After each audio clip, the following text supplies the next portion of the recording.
जय श्री राधे राधे राधे। प्रिय साथियों, प्रिय बंधुओं, आप सबका इस चैनल पर हार्दिक अभिनंदन, वंदन, स्वागत, सम्मान।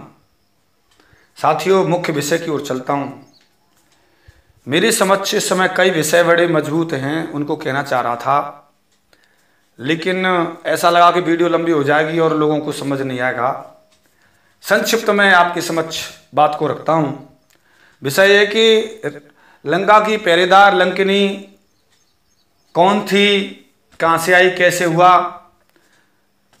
लंका में क्या कारण था रहने का, क्यों पहरेदारी करती थी, हनुमान जी की क्या लगती थी, कब तक रही थी, कैसा रूप था, ये सारी चीज बताना चाहता हूं। साथियों, समझ लीजिए, शिव जी की पत्नी सती पार्वती ही लंका की पहरेदार थी। वो राक्षसी के रूप में रहती थी शिव जी की आज्ञा से, क्योंकि शिव जी पहरेदारी, भक्त की पहरेदारी करते हैं। ये शिव जी का ही भक्त था रावण। इधर बाणासुर भी शिव जी का ही था, तो शिव जी पहरेदारी बाणासुर की यहाँ भी करते थे, और विष्णु जी बलि के यहाँ और शंखचूड़ के यहाँ भी करते थे। तो साथियों, वो लंबी बात हो जाएगी, शॉर्ट में करता हूं। और अंत में फिर लंकिनी कैलाश में शिव जी के पास ही चली गई थी, हनुमान जी की माता लगती थी। चलो शॉर्ट में मैं आपको समझ वो बात रखता हूं। जिस समय हनुमान जी लंका में घुसे साथियों, उस समय देखा कि हनुमान जी के सामने एक महाभयंकर प्रचंड मूर्ति प्रकट हुई थी, जिसके बाएं हाथ में खप्पर, दाहिने हाथ में खाड़ा था। दोनों नेत्र भयंकर थे, उसके सूर्य के समान थे। साथियों, उसका रूप भयंकर यहाँ पर बताया गया है, मैं तो शॉर्ट में कर रहा हूँ। और 8 हाथ 4 मुख, बड़ा भयंकर रूप था, भयंकर जटाएं थी, जीभ लपलपा रही थी, पीठ उसकी जटाएं थी, दांत विकराल थे, घने एकदम राक्षसी का रूप, काला रूप था, रंग था, ब्याग चर्म का परिधान गले में था, मुंडमाला थी, कानों में कुंडल बड़े भयंकर थे। उसे देखकर वीर हनुमान जी अत्यंत चिंता में पड़ गई। क्या, अरे भाई क्या है? उसने हाथ जोड़कर देवी से कहा, शास्त्रों में देवी, हमने चामुंडा की कथा सुनी है, तुम शिव की प्रेयसी हो क्या? हे माता, तुम यहां कैसे? यह क्या, मैं तुम्हें देखकर बड़ा भया लग रहा है। हे माता, आप किस प्रकार से यहां लंका के भीतर हैं? तब चामुंडा ने कहा था, हम शिव की सती हैं, हम शिव की पत्नी हैं, मैं शिव की पत्नी, शिव की आज्ञा से यहां रह रही हूं, मैं शिव की आज्ञा से लंका में निवास कर रही हूं, हनुमान कर रही हूं। तब आगे सुनो, ब्रह्मा जी ने जब स्वर्णपुरी लंका की रचना की थी, उसी समय से मैं लंका की रक्षा कर रही हूं। मैंने शिव के श्री चरणों में जिज्ञासा की थी कि हमें रावण के भवन में कितने समय तक रहना होगा, बताइए। तो शिव जी ने कहा, तब शंकर जी ने अवधि निर्धारित करते हुए कहा था, जब राम का अवतार नहीं होगा, दशरथ के भवन में राम का जन्म होगा, राम की पत्नी को ये हरलाएगा और उसकी खोज में राम के दूत आएंगे, उसका नाम हनुमान होगा, उसका आकार बानर का होगा। जिस समय तुम लंका में आए हुए हनुमान को देखोगी, उसी समय लंका को त्याग कर तुम मेरे स्थान पर यहां आ जाओगी, अपने स्थान पर आ जाओगी। इस कारण से मैं लंका की रखवाली करती हूं और हनुमान को देखे बिना नहीं जा सकती, क्योंकि वरदान था। इसलिए हनुमान जी ने कहा, मैं पूछा था लंकिनी ने, मैं सुग्रीव का मंत्री, पवन का पुत्र हूँ, सीता की खोज में आया हूँ, राम का दूत हूँ, इसी कारण से सागर को पार करके यहाँ आया हूँ। हनुमान की बात सुनकर चामुंडा हंसने लगी और लंका की ओर देखकर कैलाश को चली गई। साथियों, तो लंकिनी से यहाँ और बात होती है। लंकिनी ने कहा, हे मारुति, तुम जिस समय ब्रह्मा जी ने यहाँ पर मेरी स्थापना की थी, उस समय विधाता ने मुझसे कहा था कि लंका में जब असुर उद्यत हो जाएंगे, उस समय पराभव होगा, बानर के हाथ तेरा पराभव होगा, तू जान लेना कि रावण का ऐश्वर्य समाप्त हो गया।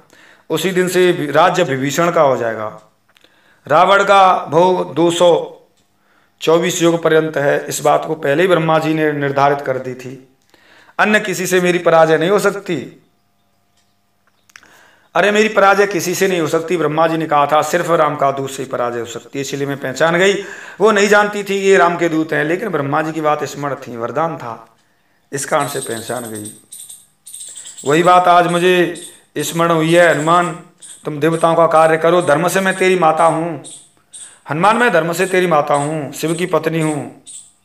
मैंने बिना जाने तुमसे संकट मोल लिया, अज्ञान के कारण पराभव को प्राप्त हुई। मैं तुमसे क्या कहूँ, समझ गई कि अब रावण का अंत आने वाला है, अज्ञानता का भोग मुझे भोगना पड़ेगा। इस नगर में तुम नाना प्रकार के त्रास प्राप्त होंगे और एक बार नागपाश में बंधकर आबद्ध हो जाओगे तुम, लेकिन शीघ्र ही मुक्त हो जाओगे। यह सुनकर हनुमान जी ने उसके नमस्कार किया और बोले तुम मेरे प्रति क्रोध मत करो लंका देवी। तब लंका देवी ने कहा मैं तुम पर संतुष्ट हो गई हूँ, तुम एक पहर ही नागपाश से मुक्त हो जाओगे। अब सीता का पता लगाइए आप। हनुमान ने कहा हे माता सुनो, क्या इस नगर में राम की पत्नी जी हैं? तो लंका देवी ने कहा हाँ यही है, यही है, मुझे पता है, मेरे सामने ही लाया था, आप खोजो पता लगाओ। तो उसी दिन से यह ज्ञात हो गया जब राम की पत्नी सीता को लाया था दशकंदर कि अब इसका विनाश होने वाला है। लंका देवी राक्षसी का रूप त्याग कर साथियों सिंह पर असली रूप में आ गई, सिंह पर सवार हो गई और सिंह पर सवार हो गई तो कैलाश की ओर चली गई। असली रूप में आ गई थी, हनुमान जी की माता थी, शिव की पत्नी थी, शिव जी की आज्ञा के अनुसार एक निर्धारित अवधि के समय तक लंका की रक्षा करती रही। साथियों मैंने अब आपके समक्ष बहुत कुछ गहराइयाँ रखी, इसमें भी अगर आपको समझ नहीं आया है कमेंट तो साथियों हर व्यक्ति कर देता है, वो गहराई नहीं समझ पाता। ये मेरी जो विचारधारा है वो बड़े बड़े विद्वानों के लिए है, उनको प्रमाणित करने के लिए। अगर मेरे सामने कोई आता है, शास्त्र लेकर आता है और कोई शर्त रखता है, साथियों मैं इतनी जल्दी तो प्रमाणित नहीं करूंगा, क्योंकि जन कितने लोग कमेंट करते हैं। बड़े विद्वान आएंगे, शर्त रखेंगे, तब जाके प्रमाणित करूंगा, या लघु सिद्धांत कौमुदी कोई पढ़ा हुआ हो तो प्रमाणित करूंगा, अन्यथा नहीं। मेरी बात झूठ नहीं है, या कोई वास्तव में जिज्ञासु होगा तब। मेरी शर्त है, मैंने कुछ धनराशि कमेंट के उत्तर के लिए निर्धारित की है, जिससे कोई हर व्यक्ति इसको न लांघ सके, या लघु सिद्धांत कौमुदी पढ़ा हो तभी कमेंट का उत्तर। इस तरीके से तो मूर्ख भी क्या समझेंगे, उनको उत्तर दिया जाए तो क्या समझेंगे, साहब गलत है। आप बताइए कैसे समझेंगे?